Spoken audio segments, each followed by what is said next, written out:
기도원이 원했던 것은 전쟁이 아닙니다. 그저 평화였죠. 그래서 기도원은 두려워했던 마음에 평강을 심어주신 하나님을 위하여 이제 제단을 쌓고 그 이름을 여호와 살룸, 여호와의 평강이다 라고 하였던 것입니다. 이제 미디안 사람들은 죄악을 범한 이스라엘 백성들을 7년 동안 약탈하면서 심한 고통을 주었습니다. 그러나 이 기도원의 가슴 속 깊은 곳에 있었던 것은 뭐냐면 전쟁을 명예롭게 수행하려는 그런 마음보다는 평화를 갈망하는 그런 마음이었습니다. 그래서 이 기도원이 원했던 것은 전쟁을 이겨서 소나 양떼들을 노획하고 포로로 잡는 것이 아니었다 이 말입니다. 전쟁은 대부분 그렇잖아요. 땅을 빼앗아버리고 모든 물건들을 다 빼앗는 것, 이게 전쟁입니다. 그러나 이 기도원은 그걸 원했지 않았다는 것을 보게 됩니다. 그가 원했던 것은 평화롭게 그냥 그저 농사를 지으면서 밭을 갈고 씨를 뿌리고 열매를 거두는 이것이 바로 기도원의 그런 삶이었던 거죠. 그래서 이 여호와의 사자가 기도원에게 이렇게 임하였을 때에 기도원은 약탈과 미디안 사람들의 눈을 피해서 밀을 어디에다 포도주틀에서 타작하고 있었다는 것입니다. 이 기도원의 주위에 보이는 것은 온통 전쟁으로 인해서 황폐한 땅이었습니다. 그리고 고통이었고 굶주림의 사람들이 절비했던 거죠. 그래서 광야와 이 사막에서 유목 생활을 하던 이 미디안 사람과 아말렉 사람과 동방 사람들이 요단강을 건너와서는 이스라엘 골짜기에 진을 치게 됩니다. 그래서 이스라엘이라고 하는 것은 뭐냐면 하나님께서 씨를 뿌린다는 그런 의미를 가지고 있습니다. 자, 그런데 이 이스라엘 골짜기는 하나님께서 씨를 뿌릴 만큼 비옥한 초원지대였다는 사실을 우리에게 일러줍니다. 이렇게 비옥한 땅이 침략자들의 발에 짓밟히는 이것을 바라보는 것은 얼마나 괴롭고 슬픈 일이겠느냐는 것입니다. 우리들 중에 전쟁의 공포를 겪어본 사람들도 있겠지만 겪어보지 못한 세대도 많다는 것입니다. 만약에 오늘 우리가 지금 이 전쟁, 이 참상, 전쟁의 이 참상을 보고 있다면 우리도 기도원처럼 평화를 갈망하게 될 것입니다. 그 전쟁은 멀리서 바라보는 전쟁이 아니었고 바로 기도원 옆에서 행했던 거죠. 그래서 이제는 기도원 자신도 전쟁의 참화를 그렇게 겪었던 사람입니다. 그래서 그는 더 평화를 구하는 마음이 간절했던 것입니다. 그래서 백성들은 소와 양과 나귀까지 남김없이 약탈을 당해버렸고 먹을 양식조차 빼앗겨버렸고 그 다음에 이제 집에 거할 수가 없어서 산으로 도망을 쳐버렸습니다. 우리는 이 머리를 숙이고 이 나라를 평강으로 지켜 보호해 주시는 하나님께 감사를 드리지 않을 수가 없습니다. 우리 민족은 야소국가입니다. 아주 약한 민족이에요. 백의 민족이에요. 그래서 많은 사람들에게 짓밟히는 이런 비극적인 민족이었던 것입니다. 그러나 오늘날까지 우리를 지켜주신 하나님을 찬양하지 않을 수가 없습니다. 여러분, 기도원은 나라와 백성들이 평강을 누릴 수 있는 길을 잘 알고 있었던 것입니다.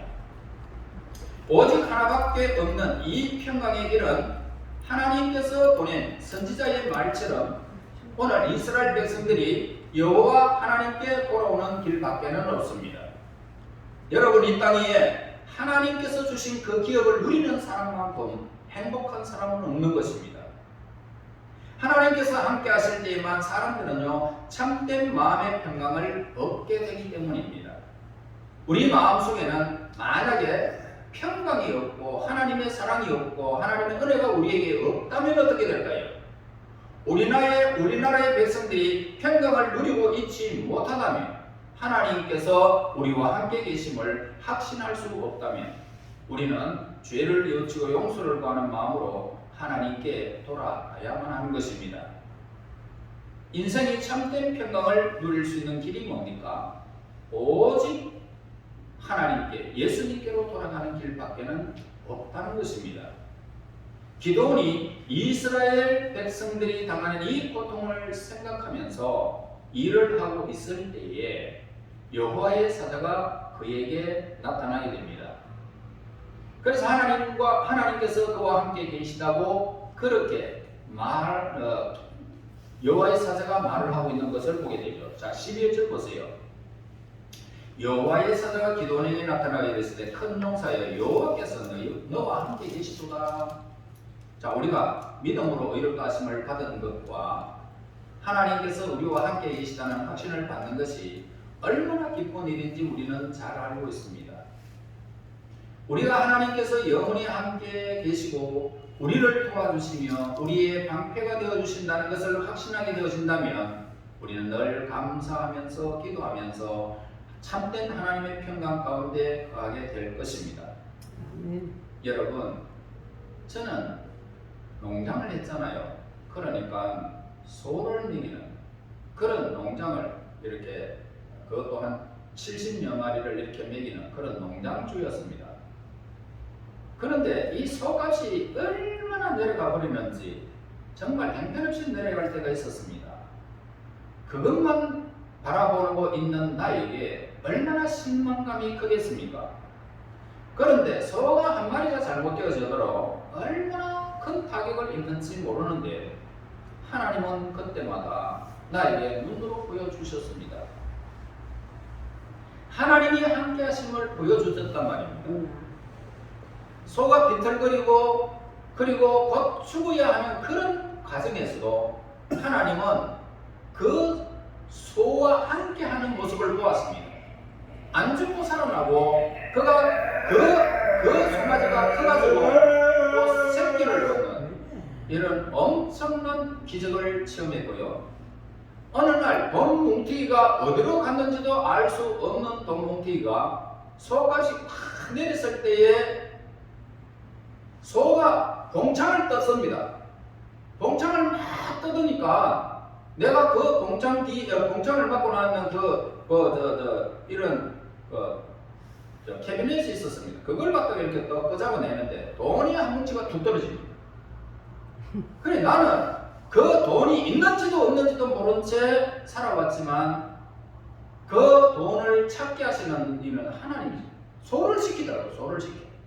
그래가지고 그 돈을 가지고 새끼 뱉는 송아지를 암수를 사가지고 그때 돈으로 50만이었습니다. 그 50만원짜리를 그렇게 새끼 뱉는 소를 사가지고 번성해 나가요. 하나님이 함께하는 모습을 순간순간 보면서 지금까지 살아오고 있습니다. 여러분, 그렇기 때문에 우리는요, 영할 이유가 있습니까? 하나님이 함께 계시도다. 여러분, 이 말은 이 세상 사람들은 모르는 거예요. 그런데 하나님의 백성들은 알도록 인도해 주신단 말이에요. 두려워하지 말라는 것입니다. 우리가 하나님께서 영원히 우리와 함께 계시고 우리를 도와주시며 우리의 방패 되어지는 이 일들을 통해서 우리에게는 참으로 평강이 임하게 될 수밖에 없는 것입니다. 그러나 이 기도원은요, 마음속에 무엇을 느꼈습니까? 불안을 느꼈죠. 기도는 신중하고 관대하며 사물을 냉정하게 침착하게 바라볼 수 있는 그런 사람이었습니다. 여호와께서 너와 함께 계시도다. 이 여호와의 사자가 말했을 때 기도는 매우 조심스럽고 살아있던 생각을 했던 것입니다.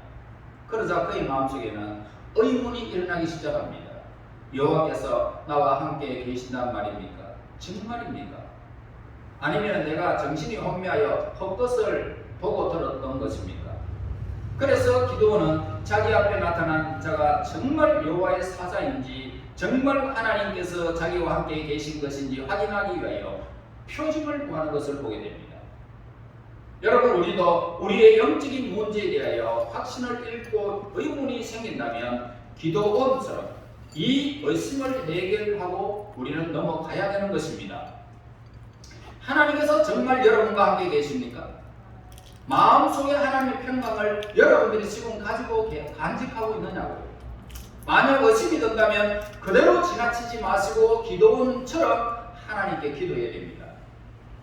여러분이 지금 평강을 누리고 있다고 생각할지라도 그 평강이 살아계신 하나님을 의지함으로 얻어지는 것인지, 아니면 세상의 재물이나 일이 잘 되어서 만족함을 얻고 있는 것인지 분명히 우리는 해야 하는 것입니다. 세상이 주는 것은 처음에는 강물처럼 유유히 평화롭게 이렇게 흘러가다가 결국에는 큰 폭포가 되어져서 부서지듯이 풍지박산이 나고 마는 것입니다. 그러므로 여호와의 사자가 보여준 이 표징을 봄으로써 하나님이 자기와 함께 계시며 여호와께서 이스라엘 백성을 구원하여 평강을 주시리라는 것을 확신하자 기도는 어떻게 됩니까? 곧 두려움으로 빠지게 됩니다. 그렇기 때문에 하나님께서 너는 안심하라, 두려워하지 말라, 죽지 아니하리라, 위로의 말씀을 주는 것을 보게 됩니다. 그러면 왜 기도는 두려워했을까? 먼저 그는 초자연적인 인물과 사건을 보았기 때문입니다. 이 여호와의 사자 기도는 이와 같은 것을 이전에는 결코 볼 수가 없었던 것입니다. 여호와의 사자를 볼 수가 없었어요. 그래서 여호와의 사자는 기도원이 가져온 이 염소와 고기, 무교 전병을 반석 위에 내어버리고 그 위에 국을 쏟아버렸습니다. 그 후에 여호와의 사자가 손에서 잡은 지팡이 끝을 내밀자 고기와 무교전병을 반석에서 불이 나와 고기와 무교전병을 살라버리고 여호와의 사자는 호련히 사라졌던 것입니다. 자, 인간이 볼 수도 없었던 이 신비스러운 사건, 기도원은 여호와의 사자를 대면하였다는 이 사실을 깨달았고 거룩하신 하나님께서 그와 함께 계심을 깨닫게 되었던 것입니다. 여러분, 기도원은 하나님을 두려워할 줄 아는 사람이었기 때문에 그는 두려웠던 것입니다. 살아계신 하나님께서 가까이 임하게 되어진다면 우리의 영혼은 그의 형용할 수 없는 영광과 권능 앞에 우리는 압도당할 수밖에 없습니다. 천한 모습이 그대로 나타나는 것입니다. 다음은 이 구준에 의하여 잘못된 교육을 받았던 것 같습니다. 구준이라는 것이 뭡니까? 입으로 전해져 내려오는 그런 이야기를 사실의 근거를 두지 않는 경우들이 대부분이잖아요. 그래서 기도원으로 하여금 잘못된 생각을 갖도록 했던 이 구준은 바로 사람은 어느 누구도 하늘로부터 내려온 자를 볼 수 없다라는 것입니다. 사람들이 취해낸 구준은 하나님의 진리에 이렇게 붙어 다니면서 진리를 왜곡되게 만들었던 것입니다. 그래서 죄를 지은 인간은 누구도 영원하신 하나님을 볼 수는 없습니다. 그러나 여호와의 사자나 예수 그리스도는 볼 수 있다라는 것을 우리는 성경에서 보게 되어집니다. 성경을 살펴보면 우리는 하나님께서 강림하실 때는 모두가 땅에 엎드려 감히 하나님을 대면할 수가 없지만 여호와의 사자는 아브라함도 보았습니다. 롯도 보았습니다. 그리고 여러 사람들이 대면하고도 죽지 않았다라는 것을 우리는 성경에서 보게 됩니다. 그리고 하나님, 예수님도 마찬가지입니다. 2000여 년 전에 많은 사람들이 하늘로부터 오신 하나님의 아들 예수님을 보았습니다. 함께 길을 걷기도 하고 같이 생활을 하기도 하고 음식도 나누었습니다. 그러므로 기도원이 슬프도소이다 주 여호와여 내가 여호와의 사자를 대면하여 보았나이다 하며 심히 두려웠던 것이 뭐냐? 지나친 걱정이었다는 사실입니다. 여러분, 우리는 진리라는 바위 위에 이끼처럼 자라나는 인간적인 생각들을 조심해야 된다는 것입니다. 또한 기도원은 낙심하기 쉬운 상태에 지금 놓여 있었습니다. 기도는 무슨 일이라도 두려워하지 않는 그런 용감성을 지니고 있는 사람이었지만 미디안 사람들로부터 당한 오랜 고통과 이렇게 피해 의식은 기도원이 희망과 용기를 빼앗아가 버린 것입니다. 그래서 하나님께서 함께 계신다는 신앙조차 그는 잃어버리고 있었던 것입니다. 그래서 13절에 뭐라고 말합니까? 여호와께서 우리와 함께 계시면 어찌하여 이 모든 일이 우리에게 일어났습니까? 라고 말했습니다. 그러니까 기도원은 하나님께서 이스라엘 백성을 구원하실 것이라는 소망도 지금 잃어버렸다는 것입니다. 완전히 바닥났던 것입니다. 그래서 그는 여호와께서 우리를 버리사라고 말했던 것입니다.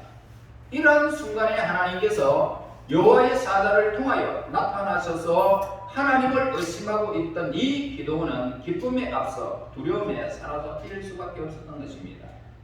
자, 그리고 기도원은 여호와께서 맡기신 큰 임무 때문에 더욱 두려워했던 것입니다. 여러분, 하나님께서 이스라엘을 미디안의 손에서 구원하라 라고 명령하시면서 엄청난 임무를 맡겨주시게 됩니다. 그래서 순전히 그래서 이제 숨어서 이제 타작하던 바로 기도원으로서는 기쁨보다는 두려움이 앞섰던 것이죠. 여호와의 사자가 뭐라고 말합니까? 큰 용사여, 큰 용사여. 이를 불렀던 기도는 틀림없이 이 일을 감당할 수 있는 사람이었기 때문에 하나님께서 여호와의 사자가 불렀던 거죠. 그러나 이는 이 큰 일로 말미암아 힘과 용기를 얻기는커녕 오히려 두려워할 구실을 찾게 되는 모습을 보게 됩니다. 자, 우리들은 이렇게 행동하는 경우가 너무너무 많다는 것입니다. 여러분, 하나님께서 크고 선한 일을 우리를 위하여 쓰시고자 할 때에 우리는 믿음을 굳게 하기는커녕 그 일을 감당하기를 두려워하면서 뒤로 물러나는 행위를 하고 있다는 것입니다. 하나님께서 두려워하던 이 기도원에게 마음의 평강을 주시는데 23절에 말씀합니다. 여호와께서 그에게 이르시되 안심하라, 두려워하지 말라, 죽지 아니하리라. 자, 이제 하나님께서는 하나님의 일을 하는 일꾼들이 원민하거나 두려워하는 마음을 가지고 일하기를 원치 않는다는 것입니다. 그래서 하나님께서는 모든 믿는 자에게 두려움 대신 무엇을 주신다? 평강을 주신다. 너는 안심하라. 창조주의 말씀은 평강의 사람으로 마음을 심어주는 능력의 말씀이라는 것입니다. 여러분, 빛이 있어라 그러면 이 창조 피조물들은 거부할 수가 없습니다. 그러므로 하나님께서 여러분들에게 지금 10년 후 내일 염려하지 마라, 안심하라. 그러면 우리의 앞길이 평탄하게 하나님이 인도해 주신다 이 말입니다.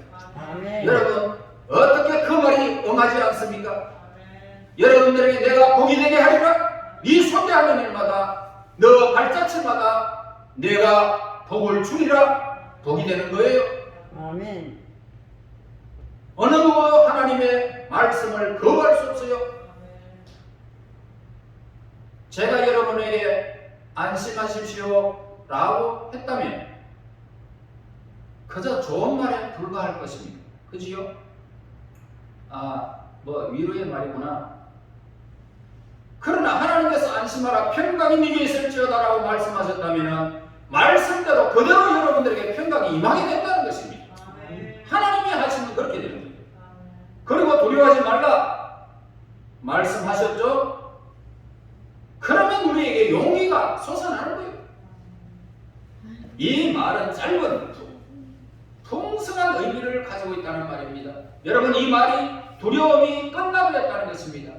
소망이 솟아나도록 힘과 용기를 불어넣어주는 말씀이었던 거죠. 그래서 우리의 영혼이 두려워 말라는 하나님의 명령을 듣는다면 우리는 하나님의 일을 위해서 못할 일이 없는 것입니다. 입을 벌리면 능력이 나타나는 겁니다. 여러분, 기도는 자신의 죄와 부족함과 보잘것없음을 깨닫고 두려워하였습니다. 그래서 하나님께서 맡겨주시는 큰 임무를 두려워합니다. 그러나 하나님은 두려워하지 말아라. 하나님의 말씀을 들었을 때 기도원의 마음속에는 하나님의 평강이 깃들기 시작한 것입니다. 그 다음에 하나님께서는 너는 죽지 않는다. 전쟁해도 피비린내 내가 나도 내가 너와 함께 하니까 두려워하지 마라. 안 죽는다. 이 말을 통하여 우리는 기도원이 얼마나 두려워하고 있었는지를 알 수 있습니다. 그래서 우리가 고통과 죽음을 두려워하며 결사적인 믿음으로 하나님께 매달리게 되면 너는 죽지 아니하리라. 심판을 받아 불못에 던져지지 아니하리라. 왜냐하면 나의 독생자가 너희의 모든 죄를 대신했기에 죽음을 당할 죄의 삭시 너에게는 남아있지 않노라. 그렇게 우리에게 하셨던 것입니다. 그래서 우리의 영혼은 죽음을 당하지 않는 것입니다. 이제 모든 의심과 두려움이 사라질 것입니다. 마음의 평강을 찾은 후에 기도는 하나님의 일을 할 수가 있었던 것입니다. 우리들 중에 구원을 받았는지 아닌지 확신이 없는 사람이 있다면 아직 나가서 전도를 하지 말아야 되겠습니다. 그러한 사람은 다른 사람에게도 구원의 확신을 심어줄 수 없기 때문입니다. 그래서 하나님께서는 우리가 늘 함께 계시기를 원하시며 우리 마음속에 평강 주시기를 원하십니다.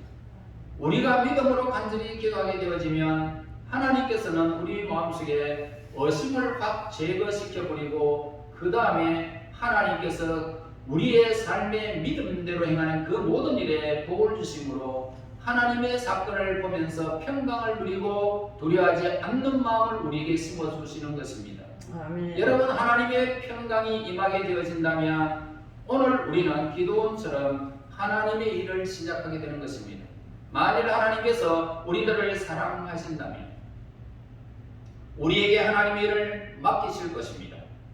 그리고 하나님께서 우리와 함께 계시면서 마음의 평강을 주실 것입니다. 여러분, 우리들은 지금 곧 하나님의 명령을 받아 싸움에 나가게 될 것입니다. 기도원이 가장 먼저 한 일이 뭡니까? 가서 아버지의 집에 있던 바알의 제단을 헐어버렸습니다. 그 곁에 있던 아세라상을 찍어버렸습니다. 그 후에 기도원은 여호와를 위하여 새로운 곳에 가서 새로운 반을 쌓게 된 것을 보게 됩니다. 과거의 제약을 깨뜨려버린다는 말입니다. 살아계신 하나님에 대한 참 신앙을 바로 잡는다는 의미입니다. 여러분, 만약 평강의 하나님께서 우리와 함께 계신다면 우리는 먼저 자기 자신의 집으로부터 개혁을 시작해야 된다는 것입니다. 그래서 우리의 마음과 집안에 도사리고 있는 모든 죄악의 권한을 없애버리는 것입니다. 오직 우리는 우리의 마음을 하나님께로 향하여 하나님만을 위하여 살아가게 할 수 있는 이런 여건을 우리에게 허락하는 것입니다. 우리에게 요구하시는 것이죠. 사무엘상 7장 3절에 보면 너희가 전심으로 여호와께 돌아오려거든 이방 신들과 아스타롯을 너희 중에서 제거하고 너희 마음을 여호와께로 향하여 그만 섬겨라. 모든 가정은 하나님만 섬기는 가정으로 개혁시키라는 말씀입니다. 그리고 기도원처럼 깨끗한 마음으로 하나님께 예배하라는 것입니다. 여러분, 평강의 하나님께서 우리의 마음 속과 가정 안에 변함없이 함께 계시면 우리는 이제 나가게 될 것이고 하나님의 일을 시작하게 될 것입니다. 우리는 잊고 있었던 하나님의 명령을 되새겨 보아야 하는 것입니다. 게을리했던 예배, 게을리했던 봉사를 생각해야 됩니다. 무엇보다도 먼저 구원받아야 할 영혼을 전도하지 못한 것을 생각해야 할 것입니다. 기도원은 하나님을 향하여 제단을 쌓게 되어졌고 그가 받은 마음의 평강을 감사하는 뜻에서 이제 그 단을 여호와 살롬이라고 불렀습니다. 곧 여호와는 평강이라는 말을 바로 우리의 찬송이 되어야 함을 우리에게 가르쳐주고 있습니다. 또한 우리의 기도가 되어야 함을 가르쳐주고 있습니다. 만약 우리가 하나님과 함께 거하면서 하나님의 평강을 누리고 있다면 우리는 이제 하나님의 모든 백성들에게 평강 내려주시기를 원합니다 라고 형제와 이웃을 위해서 기도하고 복을 빌어야 할 것입니다. 또한 사랑하는 교회를 위하여 그리고 우리 사회를 위하여, 우리의 조국의 평강을 위하여 기도하는 우리들이 되어야 할 것입니다. 아멘. 여러분, 기도 미디안에 수많은 사람들이 있었지만 그 군사들을 물리치는 것은 기도와 함께 하셨던 하나님이 300명이라고 하는 소수의 무리로 어마어마한 일을 감당하게 하셨던 하나님, 여러분과 함께 하실 것입니다. 우리 하늘의 교회 여러분과 함께 하실 것입니다. 이 평강의 하나님이 여러분들을 위하여 요구하시는 것이 있다면 여러분들은 바로 형제와 이웃을 기도해야 할 것이고, 교회와 사회와 국가와 민족, 온 세계를 향하여 하나님의 평강이 임하기를 기도해야 할 것입니다. 아멘. 이 시국이 지금 너무나도 어려운 시기일지라도 하나님께서 평강 주시면 모든 것이 물러가고 제자리로 모든 것이 회복되는 기적을 체험하게 될 것입니다. 그래서 우리 교회가 성성장구하여 하나님의 평강의 도구로 삼게 될 것이고, 여러분들을 높이 들어서 기도원 같은 하나님의 거룩한 일꾼들로 세워지게 될 것입니다. 하나님의 평강이 저와 여러분들에게 영원히 함께 하시기를 예수님의 이름으로 축원합니다. 하나님 은혜 감사합니다. 평강의 하나님, 이 자리에 오셔서 우리 예배를 받으심을 믿습니다. 믿음의 고백, 우리 주 예수 그리스도를 향한 아름다운 열정 속에 이렇게 하나님을 향하게 됨을 진실로 감사합니다. 이 세상의 수많은 일들이, 미디안의 백성들이, 군사들이 몰려오지만 두려움 없이 그 모든 백성들을 물리치는 기적, 하나님의 거룩한 일꾼으로 수용을 받는 하나님의 사람들이 오늘 이 자리에 모였습니다. 평강의 하나님 함께하여 주시고, 이 엄청난 세계 속에 이들이 참으로 소수의 무리일지라도 이 세대를 점령하고 다스리며 하나님의 거룩한 이름을 영광 가운데 나타내는 거룩한 믿음의 종들이 되게 인도하옵소서. 예수님 이름으로 기도하옵나이다. 아멘.